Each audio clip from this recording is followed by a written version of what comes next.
Alors le président Fallour est content, hein, il fait beau, il y a du monde. Comment se passe cette deuxième étape? Hyper content, vous voyez. Première journée avec le soleil, deuxième journée avec le soleil. Il y a du monde, les coureurs sont là, il y a une belle bagarre. On ne peut pas demander mieux. Madame le maire, bonjour. Donc Tenzey, ville de départ de cette deuxième étape. Oui, eh bien, nous avons accepté de recevoir ce départ d'étape.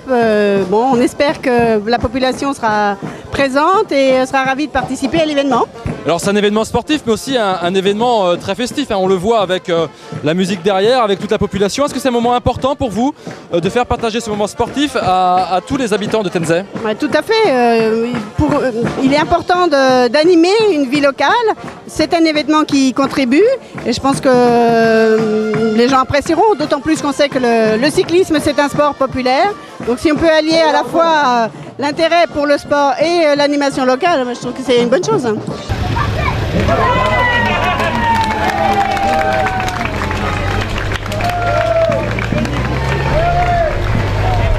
À l'entame du dernier tour, on t'a vu discuter avec ton coéquipier justement, et puis c'était déjà un peu parti devant. Ouais, voilà, c'était déjà un petit peu parti. Il m'a dit tu veux que je roule? Bon, il a roulé un peu, mais il était sec, mon collègue, donc bon bah voilà, on va voir. Bon, j'ai quand même Allium Leblond qui arrive dans mon groupe, qui va bien au chrono, donc bon, rien n'est perdu pour le général. On va voir demain. Je pense qu'aujourd'hui on a eu de la malchance avec les chutes et bon bah voilà, c'est comme ça, c'est le sport. Yann, je pensais que les militaires n'allaient sortir que le 14 juillet. Vous vous êtes montré aux avant-postes, vous remportez l'étape, pas mal. Oui, ben écoutez, on avait décidé de ne pas défendre les maillots dans le sens où on ne savait pas comment la course allait se passer. Donc on avait dit on va suivre un peu au jour le jour. Donc on a fait exactement la même tactique qu'hier. En fait, attendre qu'il y ait des échappées, partir avec des échappées et puis après gérer et puis voir comment ça allait se passer. On s'est revenu au fur et à mesure derrière. Bon, une fois de plus, on a vu qu'on a pu en mettre 2 encore dans la première échappée, ce qui était une grande satisfaction pour moi. Puis la victoire au bout de Yann, c'est la petite cerise sur le gâteau, quoi. Après mes victoires que j'ai eues en milieu de saison et puis au mois de mai, bon, c'est une très belle parce que bon, les Deux-Sèvres, c'est une course qui est assez réputée, une course à étapes. C'est la première fois que je gagne une étape justement sur une course de plusieurs jours. Et bon, je revenais de la piste, donc fait des championnats de France sur piste, donc j'ai eu un petit peu de mal à mettre en route hier. Après aujourd'hui, bon, l'équipe me fait souvent confiance, donc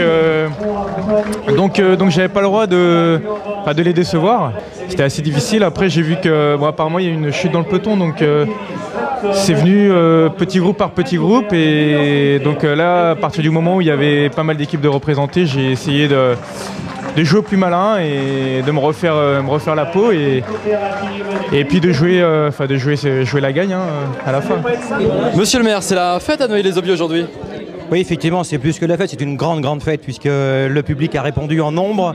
Et il y a énormément de public sur cette arrivée et je peux que me réjouir d'avoir pris avec le conseil municipal cette initiative d'organiser cette étape à Noailles-les-Aubiers. Alors la fête du vélo mais également une fête populaire puisqu'il y a beaucoup de monde. Hein. Ah oui, effectivement, je pense qu'aussi le cyclisme c'est une fête et un sport, je dirais, qui est connu et respecté de l'ensemble des habitants d'une ville et qui rallie énormément de personnes. C'est un sport très collectif, amical, et je pense que ça c'est tout le respect qu'on doit à ce sport.